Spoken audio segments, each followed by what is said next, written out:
Hello, welcome to Horhil Deed. Okay, so waxaynu isbarbar dhigaynaa baan in the next video, yeah, oo videogana waxaynu isbarbar dhigaynaa Surat al-Kahf iyo Plato's Cave, yeah.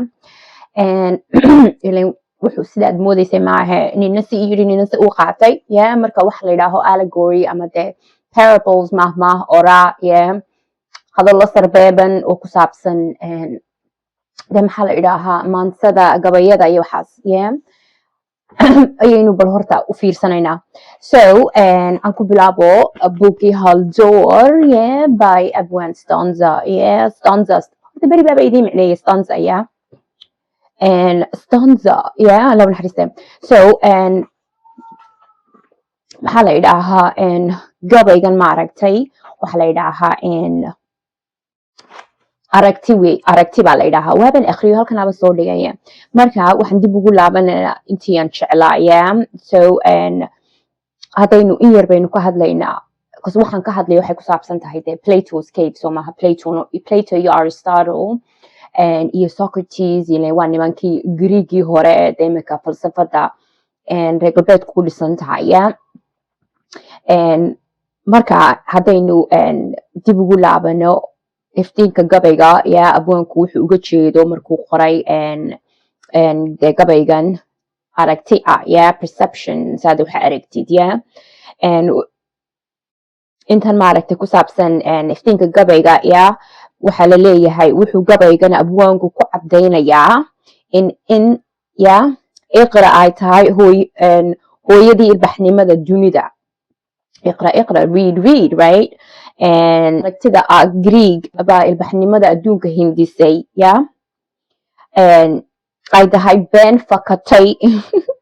oo faalashay ma fahanteen wuxuuna ku cadaynayaa abwaanku tiraarka haya horumarka adduunka ay yihiin akhlaaq diineed asluub qofeed iyo aragti bulsheed ma fahanteen ninasi yiri ninasi u qaatay isn't that interesting number badan buuga waaban ku laabtay never hunting okay so that intaan Plato's cave ka hadlin Surat al-Kahf so Surat al-Kahf maxay ka hadlaysaa Surat al-Kahf waxay ka hadlaysaa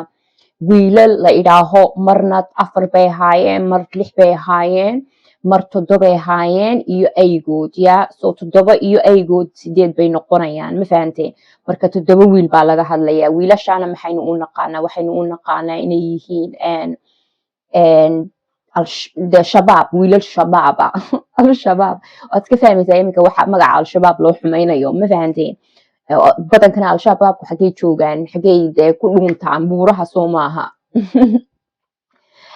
so wiilashaasi waxaa la yidhaahaa 309 sano haddaad si u eegtid maaragtay de 9ku waa perspective soo maaha marna 6 buu noqonayaa marna waa 9 saad u aragtid weeyi marka 300 ama 3duna de waxaa laga hadlayaa 360 degrees the full circle ka ilan zodiacan waa iska full circle soo maaha 360 degrees weeyi and also wiilashu waxaa la yidhahaa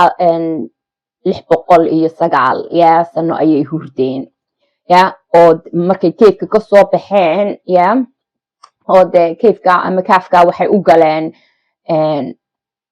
society-goodii baa noqotay society de maxaa la idhaahaa de society gaalowday society aan qiimo lahayn society de basically akhlaaqdii ka luntay markaas ay buurtaas ay ka galeen oo markay intaasoo sano hurdeen bay soo baxeen oo markaas ay ogaadeen inta sano ay de hurdeen and okay so taas maxaa ku jira like haddaynu mahma ahaan allegory ahaan oo de cilmi ku jiro si creative way wax laynoogu sheegayo basically de lessonka ku jirta waxa weegi wiilashani inay ka dhunteen oo de godka iska galeen meesha de dad munaafiqiina oo bil akhlaaqa oo waxba garanayeen oo maran baa de dhulkoodii qabsaday markaas ay god ka galeen ma fahanteen oo de filimkan ay matalayaan iminka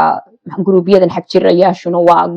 shabaabkii bay yihiin wiilashii yaryaraaye buuraha ka galay waan dagaalamaynaa because dadkiibaa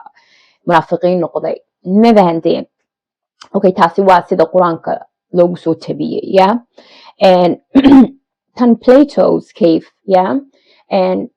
like I said Plato iyo Aristotle waa nimanka de western thought-ka philosophy-ga iminka de si fiican loo falsafadooda si fiican in the west looga isticmaalo iskuulada marka Plato iyo Aristotle yaa magacyadan waa magacyo naanaysa bay idhaahaan waa magacyo naanaysa yaa oo ka turjubaysa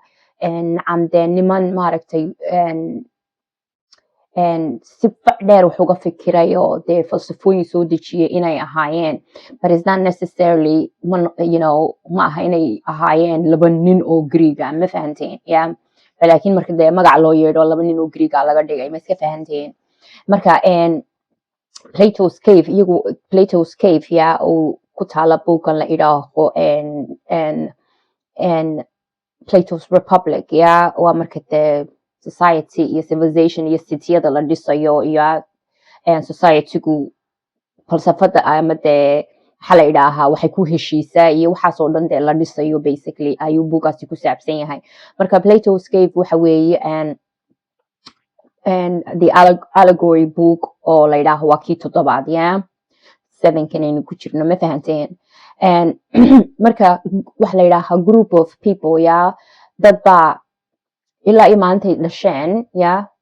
cave bay ama kafte buur hoosteed bay ku noolaayeen oo gidaarka kasoo horjeeda yeah unbay eegi jireen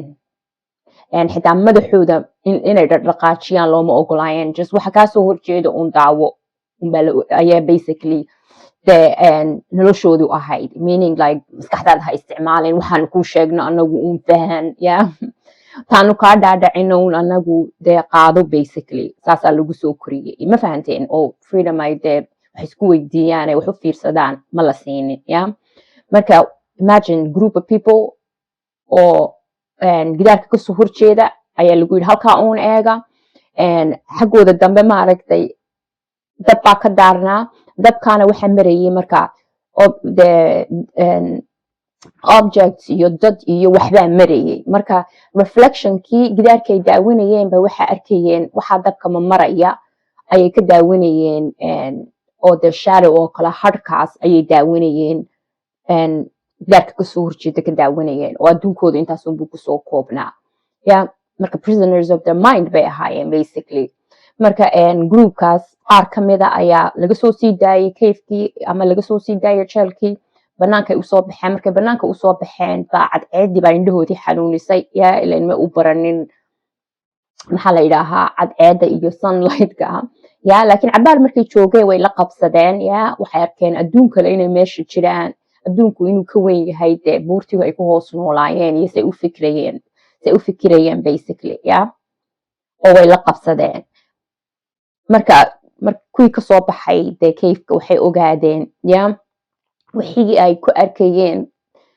gidaarka kasoo jeeday ee shadowgii inuu waxaasi ahaayeen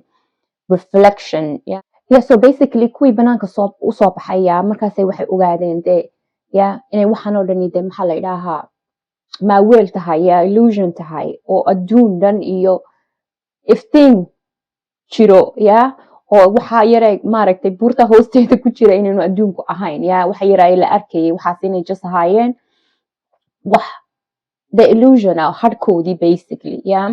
maxay ahayd maamahdii Soomaalida adduunku waa hadh iyo labadiisa gelin soo ma aha waxaan dee reflection inay yihiin shadowgaada dadku badankoodu mugdig waxay ugu jiraan because waxay ka cabsoonayaan markaan macnaynaya xitaa maxaa la yidhaahaa dee dayaxa ama moonka ila qofku personalitygiisa oo adduunka tusayo yaa wejiguu tusayo waxa weeye the sun signkiisa laakiin dayaxa ama the moon signkiisu waa waxa qarsoon yaa marka waxa qarsoon waa inaad u fiirsataa mogtahay waxay yidhaahaan shadow work waa inaad samaysaa yaa hadhkaada qof hadhkiisa ka cararaya maaragtay meel ma gaadhayo ma fahanteen marka Plato's cave waxaasay ku saabsan tahay waxa weeye dee mahmah iyo oraaho yaa ama dee wax sarbeebanoo wax lagugu fahansiinayo yaa adduunku sidaad mooday maaha